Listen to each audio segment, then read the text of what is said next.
Tahun kemarin saya ke Batam transaksi lukisan. Kurang Temen-temen. lebih sekitar 90 jutaan lah. Ah. Nah, itu jackpotnya kayak gitu.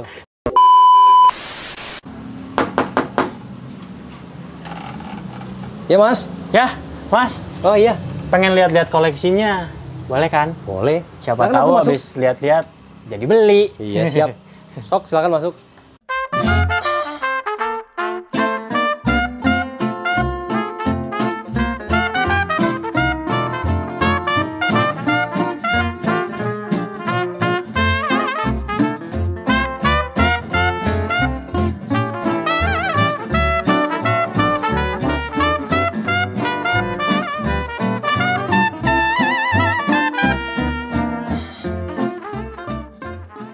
Halo Alexers, gue udah ada di Flipper Vintage Store Bogor bersama ownernya. Kalau misalnya teman-teman lihat ini, gue udah ada di tempat yang banyak banget barang-barang antik atau unik. Mungkin bisa kenalan dulu ya sama ownernya langsung nih, monggo.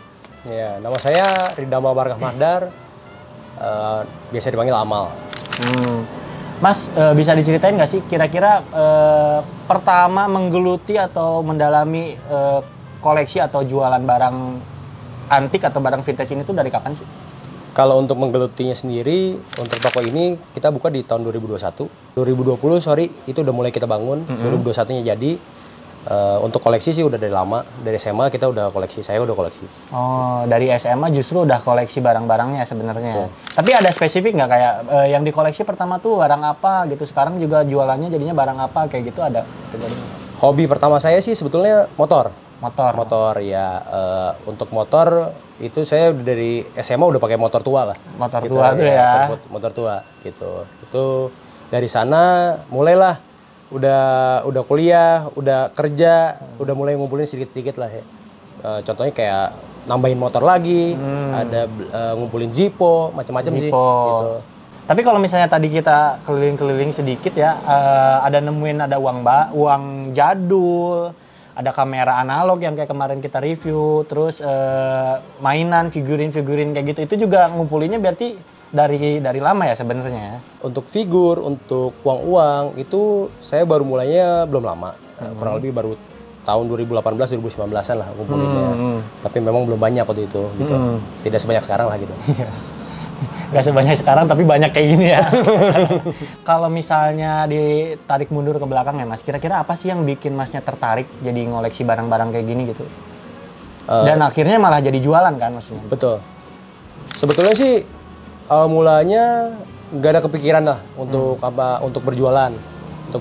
Tapi memang saya sudah diajarkan dari sejak SMA sama saya punya guru lah. Gurunya itu om saya ya. Itu jadi sudah diajarin dari dulunya dari sejak SMA itu dikasih barang gimana caranya kamu jual gitu. Awal mulai itu marketing tuh ya, marketing. Walaupun saya nggak punya toko, tapi barang om saya yang saya jual gitu. Jadi awal mulanya sih itu. Tapi kalau misalnya untuk yang koleksi sih sampai saat ini belum ada yang saya jual. Gitu. Kalau koleksi pribadi gitu ya, saat ini pribadi ya, belum ada yang dijual. Gitu. Mas, ini kan sebenarnya offline store-nya kita udah tahu nih daerahnya di sini, Masnya juga buka di sini. Bukanya kira-kira hari apa aja sih? Atau jamnya juga? Kalau kita buka dari Senin sampai Minggu, itu dari jam setengah 10 sampai jam 5 sore. Sampai jam 5 sore ya. Nah, kalau misalnya di OLX sendiri, Masnya punya lapak nggak di OLX atau pernah jualan di OLX? Punya, karena basic saya dari toko bagus soalnya. Oh iya benar. Iya. Lalu pindah ke OLX, saya jualan hanya motor dan mobil aja di sana. Hanya motor dan mobil aja di Iya, OLX? betul. Karena memang saya pasti posting itu di OLX karena kenapa? Karena memang kalau motor dan mobil saya hitungan paling maksimal 2 minggu. Maksimal 2 minggu pasti laku tuh. Pasti laku. Keren. Gitu. Jadi kalau misalnya itu Sabtu Minggu pasti saya saya jualan motor sama mobil pasti di OLX. Sampai sekarang. Sampai sekarang. Mas, kita lihat-lihat sekarang koleksi jamnya nih. Kita coba lihat jam ya. Ini sebenarnya jam-jam yang kayak ada di film Tom and Jerry bukan sih Mas, yang keluar burung Tweety itu? Iya betul. Bener nggak? Betul. Oh gitu ya. Ini pada berfungsi Mas? Berfungsi semua. Berfungsi semua. Memang sengaja nggak dihidupin semua karena takutnya tabrakan semua kan suaranya. Bunyi gitu ya barengan ya. Bisa dicobain nggak Mas bunyinya? Boleh.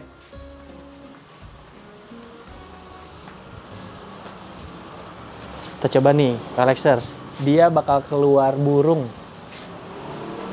Namanya jam apa Mas? Kikuk. Ya, Jam. kalau orang Indonesia nyebutnya kikuk. Kalau orang Jerman nyebutnya kuko. Jam kikuk. Kikuk. Sama jam kuko. Kuko. Kita coba yang mana nih? Yang ini ya. Oke. Ini kita cobain. Oh, jadi sebenarnya dia pinus-pinusnya itu tuh ada fungsinya ya? Ada fungsinya ini untuk penggerak mesinnya, Heeh. penggerak melodinya. Penggerak mesin sama penggerak melodinya. Iya, betul. Jadi dia nggak pakai baterai sama sekali. Nggak pakai baterai. Nah, dia mekanik sebetulnya. Full mekanik dia. Full mekanik. Keren. Gitu. Ini keluaran dari mana? Ini Jerman punya. Jerman punya. Ya, Jerman. Kita coba ke koleksi yang lainnya. Nah, kalau yang ini jam apa nih Mas namanya Mas? Kalau ini disebutnya jam kapsul. Jam kapsul. Iya. Ini mekanik juga sama ya, full ya? Iya, dia mekanik putar. Nah, Mekanik kalau yang putar. tadi kikuk itu mekanik tarik. Nah, kalau ini mekanik putar. putar. Kayak mainan yang puter itu. Iya, betul. Oh. Kayak begitu. Dia ada kuncinya. Berapa lama yang ini? Ini kapasitasnya 1 tahun. Satu tahun? 1 tahun. 1 tahun nggak usah nyalain lagi nih? Iya. Wah, gila. Yang penting dia stabil, naruhnya di tempat yang rata. Udah gitu dia putaran penuhnya 1 tahun maksimal. Di sini ada uang Indonesia yang udah pasti ya umum ya, uang Indonesia ya ada. Betul. Terus ini ada uang apa nih yang paling menarik nih Mas? Ini ada uang Majapahit nih, seriusan nih. Iya, betul. Itu apa namanya? Koin-koin Majapahit disebutnya. Koin Majapahit. Ini Iya. alat tukar resmi saat zaman Majapahit gitu ya. Betul. Berarti ya. Heeh. Tapi bentuknya nggak beraturan ya, dia nggak bulat sempurna. Ya, karena memang belum ada zamannya pada waktu itu bikin cetakannya sama sempurna gitu. Iya. Terus ini juga malah ada yang kayak kotak aja gitu. Mungkin kita orang awam kalau misalnya nggak tahu banget mah apaan sih ini? Pasti Bentuknya kayak gitu ya. Pasti sangkanya kayak besi biasa lah gitu. Iya, Paham itu uang gitu. Padahal ini ternyata mata uang. Iya, itu disebutnya koin balok kalau itu. Koin balok, Iya. koin balok ya. Itu era zaman Belanda. Jadi itu di saat lagi perang, jadi dia bikinnya di perjalanan lah gitu. Oh, Intinya gitu. bukan pas pada saat dia di tempatnya, di kantornya atau di tempat persinggahannya dia. Dia pada saat di jalan lagi perang, dia bikin jadi Darurat tuh ya jadinya ya. Makanya disebutnya ada yang bilang koin darurat juga. Jadi makanya bentuknya dia nggak ada yang sama. Oh gitu ya. Ini bentuknya ada yang gede, ada yang kecil. Nah, dan dia ada nominalnya, ada tulisannya 1S, 2S Di mananya tuh? di dalam tengah-tengahnya. Jadi ada beberapa yang udah kemakan, jadi nggak kelihatan dia tulisannya. Oh, tapi yang sebenarnya ada Ada tulisannya. nominalnya. Iya, ada 1S itu artis Twiver, itu mata uangnya dia. Twiver. Terus ada kalau misalnya koin-koin VOC ada nggak sih Mas? Ada, Oh beneran ada? ada. Ini Yang mana nih contohnya nih? Ini VOC nih. Yang Ini nih. Ini Oh iya bener, Iya. ini ada lambangnya ya. ada lambangnya. Oh iya 1814 tuh. Collectors. Macam-macam pokoknya. Untuk koin. Gila sih ini sih pusing ya kalau misalnya saya lihatnya ya, banyak banget nih. Kira-kira kalau misalnya koleksi sebanyak ini Mas, dapatnya tuh dari mana sih? Maksudnya apakah beli Masnya hunting satu-satu sendiri atau misalnya ada orang datang nih saya punya barang ini terus dibeli gitu? Ada yang datang, ada yang juga saya nyari. Ngebeli gitu. Ada rata-rata kalau misalnya yang uang-uang yang masih pada uang-uang kertas ya, khususnya ya, yang masih pada mulus dan masih keras gitu. Disebutnya kalau kata orang numismatik itu UNC namanya. UNC. Ya, jadi anggapannya dia udah masih gres lah. Masih gres ya. Jadi, Masih kaku tuh ya. Nah, itu biasanya rata-rata belinya dari kolektor. Oh. Gitu.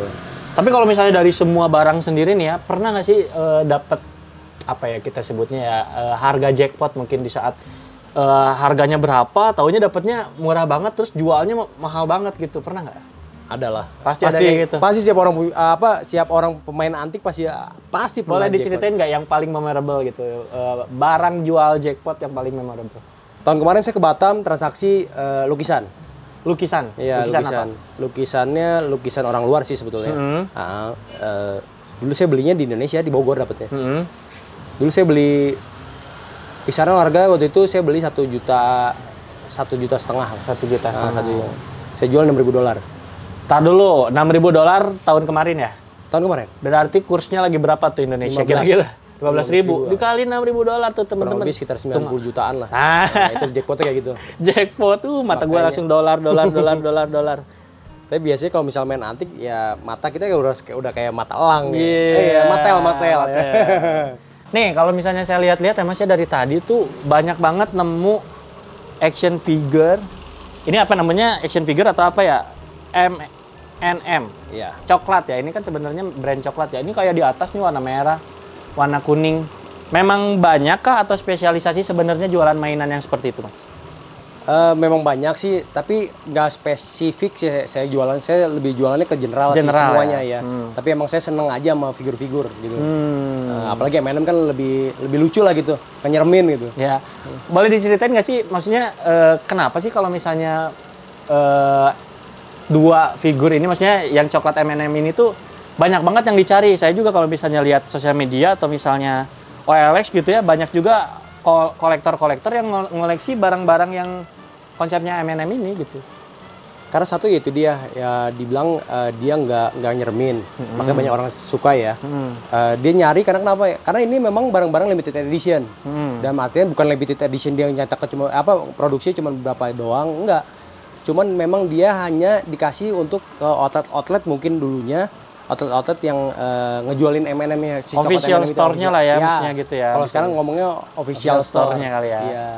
Kayak gitu. Jadi memang benar-benar dia itu ada fungsinya karena di atas raknya itu dia buat naruh si coklatnya itu sendiri buat displayan untuk penjualan gitu. Keren. Terus di sini juga ada Superman nih. Ini 1:1 ya dia ya? Betul, 1:1. Berapa tingginya? Real size. Tinggi saya 169 ya, OLXers. Dia berarti kurang lebih saya 178, dia kurang lebih sekitar 180-an lah, 185-an. Oh iya. Terus itu dia sambil ngangkang. Kalau misalnya dia gini kan makin tinggi ya. 2 meter lah kita anggap ya. Kalau yang ini sebenarnya apaan sih? Ini timbangan-timbangan. Timbangannya ada timbangan emas, ada timbangan surat. Ini dulu kantor pos ini buat nimbang surat. Dulu zaman dulu itu kantor pos itu mau ngirim sesuatu itu harus timbang dulu. Ntar lu, ditimbang itu diukur beratnya, terus nanti beratnya harga betul, kirim. ya, betul. Bukannya udah pakai perangko. Zaman dulu kan udah yang perangko. Nentuin harga perangkonya jadinya betul, berat ini. Iya. Walah. Kurang lebih seperti itulah. Ih, gila, keren. Ini antik banget sih, ini parah. Yeah. Vintage sekali. Nih ada boneka-boneka nyeremin. Iya, itu porcelain doll. Ya. Apa namanya? Porcelain doll. Porcelain doll yang kayak gini tuh namanya porcelain doll. Iya, karena dia kan rata-rata kan ada banyak orang yang koleksi tuh yang karet, tapi ini yang porcelain. Rawan pecah dia. Iya, dia kayak keramik ya kalau porcelainnya. Iya, betul, keramik kalau porcelain itu. Oh, alah. Kayak Annabelle ya. Ya, sedikit lah kayak gitu. Lumayan. Terus kalau misalnya dilihat-lihat nih ada, ini sebutannya apa? Lampu pijar. Iya. Lampu Petromax kali ya. Lampu Petromax banyak. Oh ini nih, sama ini. Ini gila sih. Ini apa namanya? Gas station ya? Iya betul. Bukan gas station ya, betul kurang lebih lah kayak gas station lah. Yang kayak buat ngisi bensin nih, OLXers di luar negeri kayaknya nggak pernah lihat saya ini di Indonesia ini beneran ada atau enggak. Tapi ada loh di Flipper Vintage Store. Ada 2 biji lagi ya. Dapatnya dari mana sih Mas kira-kira? Ini saya dapat dulu dari bar bangkrut. Dari apa? Bekas bar bangkrut. Bekas bar bangkrut. Saya ambil gitu. Sistemnya lelang atau? Enggak. Dapatnya dari ordal. Orang dalam. Jadi security-nya. Jadi saya dapatnya dari situ sih. Nah ini nih, kalau ini motor punya pribadi atau dijual juga? Ini soalnya nyentrik banget nih. Kita pertama masuk, nemu motor C70 tapi segede gini. Ini apa maksudnya ya sebenarnya ya? Jadi ini custom sebetulnya. Ini motor custom, ini basicnya C70 asli, mesin original. Original, gila ini masih rapi nih sebenarnya sih. Masih 3 speed ya. Cuma sampai 3. Jadi ini konsepnya dipotong nih jadi mini jadinya. Dipotong tuh rangka berarti ya, potong rangka ya. Rangkanya dipotong jadi kecil, jadi semua dari ban juga semua dikecil semua. Ya sampai ke bannya ya. Betul. Ini namanya motor bonsai ya, OLXers. Ini dijual? Dijual. Pajak surat-surat. Pajak mati. Pajak mati 2 tahun. Surat-surat SNK BPKB lengkap. Wah, gila dengan kondisi kayak gini dan pengen bakal dirapihin lagi. Iya, nanti akan saya rapihin lagi karena mungkin ada beberapa yang lecet-lecet, saya akan rapihin lagi. Wah, gila sih, ini keren banget sih, Mas. Parah. Nih, kalau kita lihat-lihat sebenarnya dekorasi dan instalasinya juga bagus-bagus nih, OLXers. Ada bir dia, ada neon box, trompet, macam-macam. ada keris, segala macam. Nah, kita sekarang udah ada di atas. Ada apa aja nih Mas di sini Mas? Di atas itu ada helm. Ada helm ini, Iya. oh, ini helm perang ini. Iya, helm perang. Ada apa namanya? Kalau itu helm proyek. Helm juragan Betawi nih mah. Iya, itu buat apa namanya? Buat manor-manor proyek tuh. Iya. Nah, gunainnya. Terus ada beberapa, ada pedang pora. Oh. Gitu. Kalau ini? Oh, ini helm anggar ya? Iya, helm anggar itu. Oh, Helm anggar. keren. Macam-macam sih. Keren. Gitu. Terus ada botol-botol. Botol-botol. Kamera, ini ada kamera. Iya, ini kamera. Kamera jadul, kamera analog. Nih. Wah. Jadi ada beberapa masih fungsi, ada beberapa yang udah display only, display aja. Yang display aja tuh biasanya buat instalasi kali atau properti ya? Properti biasanya properti syuting, buat properti untuk dekorasi kafe, macam-macam sih. Gitu. Mas, boleh diceritain nggak sih kalau misalnya nih ya di satu toko ini dia range harganya dari berapa sampai berapa sih, dari yang paling murah sampai paling mahal? Range harga kita dari harga 1.000 perak pun ada. Dari 1.000 perak itu buat apa tuh biasanya? Biasanya Barang-barang koin-koin kecil. Koin-koin kecil kayak yang tadi dilihat koin di bawah Indonesia ya. betul. Sampai puluhan juta lah. Sampai puluhan juta. Ada spesifik nggak yang puluhan juta biasanya barang kayak gimana? Jam standing biasanya. Jam standing, oh kayak yang tadi kita peragain ya, itu betul. yang tinggi-tinggi itu biasanya puluhan juta. Puluhan juta. Kalau untuk tips sama mulai bisnis sendiri, kira-kira bisa nggak sih di-share ke kita kisi-kisinya, Mas? Kisi-kisinya apa ya? Kalau misalnya untuk barang vintage dan antik itu intinya balik lagi ke passionnya dulu dah. Passion ya? Iya, passionnya dulu. Kalau misalnya memang kita memang tidak ada kesukaan untuk dari barang vintage atau antik, percuma ya nggak dijalani juga. Kalau nggak ada interest dulu mah Interest dulu susah. malah percuma ya jadi. Betul. Yang penting intinya interest dulu sih sebetulnya. Nah, buat OLXers yang pengen nyari barang vintage bisa langsung datang ke Flipper Vintage Store di Bogor. Nanti kita share lokasinya di bawah. Terus kalian juga bisa nyari barang-barang antik kayak gini di website OLX atau aplikasi OLX. Jangan lupa share, komen, dan subscribe channel ini ya. Sampai ketemu di episode selanjutnya. Dah.